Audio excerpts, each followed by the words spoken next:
Breaking news చూస్తున్నాం. కామారెడ్డిలో మరో కిరాతక భార్య భాగవతం వెలుగు చూసింది. ప్రియుడి కోసం కట్టుకున్న భర్తను చంపేందుకు ఏకంగా 15 లక్షల రూపాయల సుపారీ ఇచ్చింది. 2 లక్షల అడ్వాన్స్ కూడా ముట్టజెప్పింది. కానీ ఈమె ప్లాన్ అయితే ఫలించలేదు. చివరికి సుపారీ గ్యాంగ్ తో సహా అరెస్ట్ అయి జైలుకు వెళ్ళింది. ఘన్పూర్ గ్రామానికి చెందిన సాడిం కుమార్ మేడ్చల్ జిల్లాలో జూనియర్ అసిస్టెంట్ గా పనిచేస్తున్నాడు. అయితే అతడి భార్య రేణుక సిరిసిల్ల జిల్లా తంగళ్లపల్లి లలితమ్మ గుడి పూజారి మహేష్ తో కొంతకాలంగా వివాహేతర సంబంధం కొనసాగిస్తోంది. ఈ విషయం భర్త కుమార్ కి తెలియడంతో దీనిపై తరచూ ఇద్దరి మధ్య గొడవలు జరుగుతూ ఉండేవి.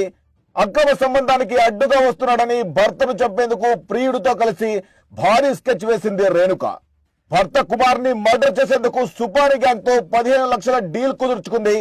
2 లక్షల అడ్వాన్స్ కూడా ఇచ్చింది. ఇక మొహమ్మద్ అష్ఫక్, ముబీన్, అమీర్, అన్వర్, మోసిన్ తో మర్డర్ డీల్ మాట్లాడుకుంది. రేణుక ప్లాన్ ప్రకారం సుపారీ గ్యాంగ్ కుమార్ పై దాడికి పాల్పడ్డారు. అదృష్టవశాత్తు కుమార్ గాయాలతో తప్పించుకున్నాడు. సీసీటీవీ ఫుటేజ్ ఆధారంగా పోలీసులు నిందితులను పట్టుకోగా అసలు విషయం బయటపడింది.